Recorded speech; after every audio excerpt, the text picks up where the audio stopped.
Tapi untuk jangka panjangnya mungkin 2-3 tahun lagi kita sudah berencana untuk membangun suatu unit gedung yang itu lebih komprehensif untuk menampung semua UKM dan lebih cozy gitu ya. Karena kita lihat itu di kampus lain, ya ada tempat cyberspace-nya, working space, kemudian ada kafenya dan sebagainya.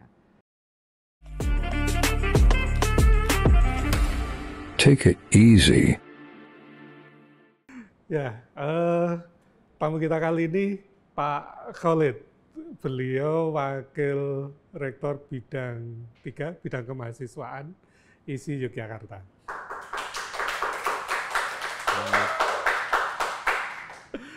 Ya, ini podcast Take It Easy namanya. Take it easy. Take it easy. Take it easy. Easy, ya. Bukan easy. Dipleset-pleset gitu ya. Jadi biar ini tujuannya biar lebih santai. Podcast ini bisa menginspirasi banyak orang. Inovasi-inovasi muncul di sini. Dan tentu bidang seni harus kreatif kan, Pak. Sampai keliru-keliru terus. Iya. Nah, mau nggak bisa diceritakan tentang kegiatan-kegiatan atau apa, ini kesibuk banget ini kayaknya sampai kita reschedule berkali-kali. Ya memang kalau semakin ke pusat itu kan semakin administratif dan policy. Jadi sifatnya itu koordinasi. Jadi ya waktunya habis untuk koordinasi. Jadi saya mohon maaf di reschedule terus ya. Sampai berapa kali. Tapi sebelumnya saya gitu. Untuk membahas kemahasiswaan itu saya ingin mendoakan Pak Dedi. Semoga bulan ini berjalan lancar. Amin. Dan Pak Dedi mendapatkan predikat yang baik, sangat memuaskan. Karena Pak Dedi ini sebentar lagi akan menyelesaikan doktoralnya. Dan semoga bulan ini selesai. Sebentar. Ini podcast saya. Ini kok jadi terima kasih sekali, Pak. Kita sebagai lembaga juga menyambut gembira ada penambahan doktor baru gitu, Pak Dedi. Terima kasih.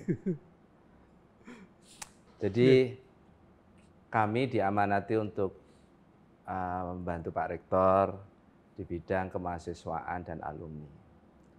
Pada intinya sebenarnya adalah bidang kemahasiswaan itu memberikan fasilitas atau memberikan istilahnya itu penyaluran mahasiswa itu dalam 2 kategori, penalaran dan kesejahteraan. Ya. Kalau penalaran mahasiswa itu ya manifestasinya banyak, tergantung dari kampus-kampusnya. Kalau sesuai dengan resources yang punya kan gitu. Kalau di ISI Jogja itu kan manifestasinya itu kan masih sesuai dengan apa yang digariskan oleh Kemendikbud ya. Misalkan ada kegiatan kreativitas kewirausahaan, PKM, kemudian ada pelatihan kepemimpinan, LKMM gitu ya. Terus kemudian juga prestasi-prestasi mahasiswa. Nah, di bidang kesejahteraan itu kita masih terbatas untuk memberikan beasiswa yang terbatas ya. Itu nanti mungkin bisa dijelaskan untuk pertanyaan selanjutnya. Jadi intinya itu penalaran. Kita bikin nanti podcast selanjutnya aja. Jadi penalaran dan kesejahteraan mahasiswa. Nah, tentunya banyak orang mengatakan begini, ini jadi kalau bidang akademik ya, bidang 1 itu sumber air atau mata air, karena di situ ada pembahasan mata kuliah, ya, mata ajaran dan seterusnya. Kemudian di bidang 2 itu sumber mata air, karena di situ berhubungan dengan keuangan. Kalau nggak ada uang nggak jalan kan begitu kira-kira. Nah di bidang 3 ini air mata, jadi kebagian yang air mata. Kenapa ya ngurusi mahasiswa ini banyak air mata gitu ya. Air mata. Ya. Ada dispute di antara mahasiswa ya bidang 3, ada masalah-masalah organisasi UKM ya bidang 3 lagi. Jadi hal-hal yang enak-enak lah pokoknya bidang 3 itu ya. Ya, tapi itu harus sejalan semua antara bidang 1, bidang 2, bidang 3. Tapi bukannya enak. Dengan di bidang 3 itu enak, ketemunya anak muda terus. Iya, Nah, anak muda terus. Jadi kita harus terbawa pola pikir mereka harus bisa menyelami lah ya. iya. Dan saya kira Pak Dedi juga dulu mudanya juga ikut organisasi juga kan. Sekarang masih muda, Mas. Ya, itu jadi ruang lingkupnya itu. Beasiswa itu juga kita handle. Cuma kita itu beasiswa itu hanya KIP yang kita punya, Kartu Indonesia Pintar. Kita belum mampu untuk memberikan suatu pendanaan tersendiri untuk beasiswa, tapi kita bisa mengurangi dari uang kuliah tunggal UKT kita dengan mengajukan keringanan tentunya. Tentu dengan appraisal yang cukup ketat ya. Karena kalau nggak ketat kan setiap mahasiswa mengajukan keringanan juga nggak mungkin kan begitu, karena kita sudah sangat terbatas. Kita itu salah satu perguruan yang paling murah se-Indonesia. Itu ya. Yang ketiga, beasiswa juga dari pihak ketiga itu mahasiswa sendiri secara aktif mencari sumber-sumber pendanaan. Yang masuk di kita itu banyak ya, terutama dari pemda-pemda, ada dari Temanggung dan sebagainya. Jadi saya kira mahasiswa yang masuk di ISI bisa secara aktif mencari sumber-sumber beasiswa dari pemerintah daerah, itu biasanya punya mereka. Mungkin informasinya yang nggak sampai, jadi nanti mahasiswa-mahasiswa yang pengen masuk ke ISI bisa lewat KIP ya, atau mencari pendanaan dari pihak ketiga, atau yang sudah masuk itu kemarin saya barusan menandatangani itu dari nyebut boleh ya? Boleh. Jarum. Oh. Nah, Jarum itu memberikan beasiswa, kemudian pemerintah daerah dari berbagai daerah. Dan juga ada beasiswa dari individu-individu. Di media rekam itu ada beasiswa dari Pak Sujai, ya, di tokoh perkebunan dan fotografi. Dan siapa tahu nanti ada beasiswa dari Pak Dedi, gitu juga boleh gitu ya. Beasiswa itu nggak harus semua dibiayai ya. Beasiswa itu kan bantuan biaya, jadi nggak harus semuanya tercukupi, tapi kan ada bantuan. Itu sudah menjadi suatu bentuk beasiswa juga. Saya kira itu Pak Dedi. Keren ya, artinya beasiswa banyak tersedia, Ya. tinggal Mahasiswanya atau itu calon aktif mahasiswa mencari. Ya. Aktif mencari itu. Ya. Sekarang tuh apa sih yang nggak bisa dicari itu? Tinggal kita pinter-pinternya memanfaatkan kuota kita. Kan kuota kita hanya untuk YouTube dan itu kurang optimal ya. Carilah suatu saat, cari beasiswa swasta gitu, cari pasti banyak. Tinggal kita ikuti prosesnya, ya nothing tulus. Diterima alhamdulillah, nggak diterima ya berusaha lagi. Kan gitu. Ya. Artinya nanti mahasiswa baru itu juga bisa memanfaatkan di situ. Ya betul. Ya.